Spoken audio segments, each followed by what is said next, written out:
Okay, so this is going to be an interesting video. It's called The Greatest Car Heist of All Time. Now, this is from Super Car Blondie's channel, so let's check it out. This is the story of the greatest car heist of all time. The car is worth $25 million, and in 1997, someone stole it. The car has been missing for 25 years, until now. This is what happened to James Bond's stolen Aston Martin DB5. Welcome to Explained. Our mystery begins in the early hours of the 19th of June, 1996. No, it already sounds like a movie, and when you actually, this you're talking about James Bond's car, it's like, is this something that really happened? At the Boca Raton Airport in Florida. 200 acres of land with multiple aircraft hangars was left in the hands of just one security guard at the far end of the airport. One of the hangars contained the iconic Aston Martin DB5. The airport was completely vulnerable. That's when it happened. The car was stolen, leaving behind nothing but tyre marks on the floor. But what went down that night? There are a few theories of how the heist played out. Theory 1 goes something like this. The robbery had been carefully planned and everything timed to the last second. A large truck with headlights turned off pulls up at the far end of the airfield, and 3 men wait patiently inside. The clock strikes. It's funny how in the reenactments, they put folks that are wearing ski masks. Wearing ski masks for a job like this is basically going to attract a lot of attention. At the far end of the airfield, and 3 men wait Just funny. patiently inside. The clock strikes 3 a.m. and the guard on duty is back in his cabin after his rounds. Someone course, had it's been good for watching the him for cinematics. weeks, learning his routine. 2 men jump out of the truck and cut through the chainmail fence with a pair of bolt cutters. The truck slowly makes its way across the airfield, passing dozens of hangars. But the men And they know recorded exactly it. which one it's in. The There it is, the security hangar they'd camera. been stalking. First, they skillfully disable the alarm system. Then they cut off the rubber molding on the hangar door Interesting, and yes. break open the padlock. And there she is, the jackpot, the Aston Martin DB5, chassis number DP2161. Without wasting any time, the thieves load the car into the truck. Handbrake still on, they leave the scene with no evidence of a robbery except the tyre marks on the floor. And before anyone knows it, the car is whisked away. Before we get to theory 2, let's understand the motive of the crime. What makes this Aston Martin special? Like with any investigation, we have to start at the beginning. The year is 1964. The movie Goldfinger had just released and people were amazed to see a James Bond car filled with spy gear. Being the very first gadget car, the DB5 became an iconic piece of Hollywood history. And the very same car that disappeared from a locked hangar in Florida. Theory 2. On a rainy night in Florida, a large plane emerges out of the clouds over Boca Raton. With no control tower at the airport, the plane's low altitude triggers the automatic runway lights to help it land. But this isn't just any aircraft. This is a cargo plane large enough to fit a tank inside of it, like the C-130 Hercules. And given the airport's history as a World War II base, the airstrip comfortably accommodates the giant. The night security doesn't hear the beast land. With the clatter of the rain, it's all just white noise. The thieves unload a tow truck from the plane and begin their mission. They pass by dozens of hangars, ignoring them. Their instructions are clear. Target just the one. Finally, they're outside the hangar.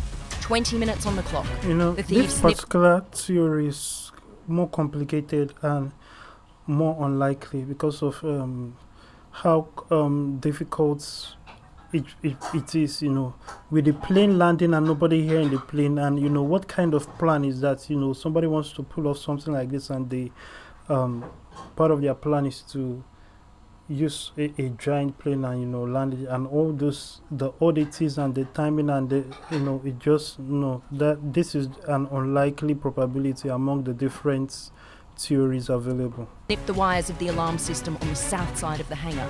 Then, they strip off the rubber molding, saw off the lock, and raise the door. With absolutely no security cameras around, the coast is clear. They hook the silver birch DB5 onto the tow truck and drag it back to the plane. Within minutes, the car is loaded onto the plane and simply takes off. disappearing with the car into the dark skies. So how did a famous movie car even end up at the Boca That sounds like something that will happen in a James Bond movie, not in real life. Raton Airport? Why was it there? In 1968, the studio sold the gadget car for an undisclosed amount. And after changing ownership multiple times, it was bought at Sotheby's New York auction in 1986 by this man, Anthony Polizzi III. Polizzi owned the DB5 for over a decade and kept it in a private hangar where he thought it was safe. But someone knew exactly where he was storing it and how priceless it was. So who did it? This leads us to suspect number 1, Anthony Polizzi himself. Polizzi insured the car for $4.2 million, well above what the car was worth at the time, according to experts. And when the car went missing, the insurance company paid him the car's full insured amount. You know, the reason why things like this happen is that people who buy such things don't really care about it. We understand that they are businessmen. It's just like arts. A lot of arts, you know, priceless art is owned by people who really do not like art. You know, people who couldn't care less for it, you know, but people who are business minded, and that is actually why they even have that kind of money to spend on art. And they are buying it with the thought process of it's going to appreciate.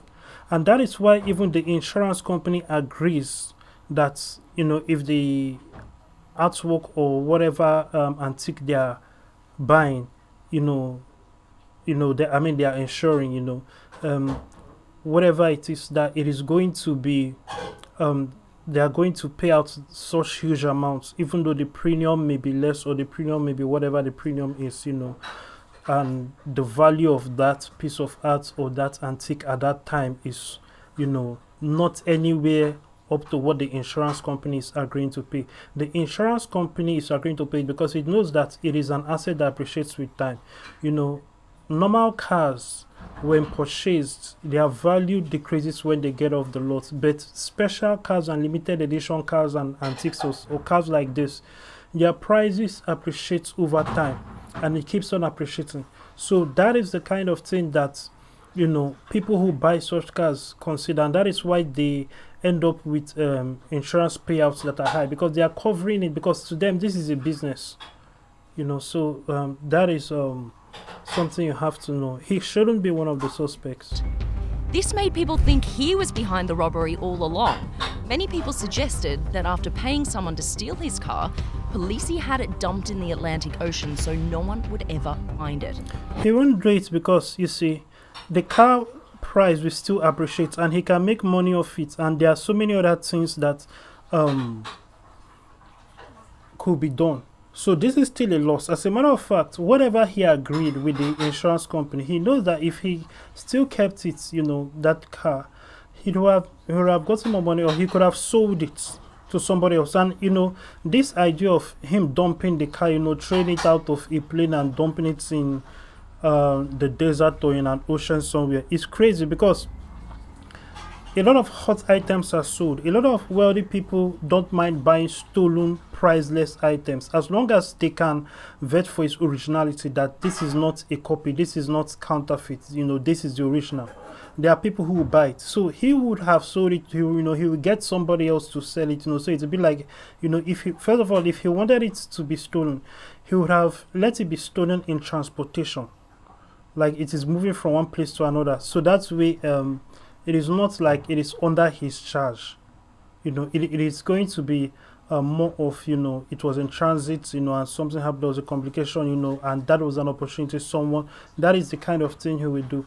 And, he will still be making losses by doing it now because of all that the car will appreciate in the future, which he knows.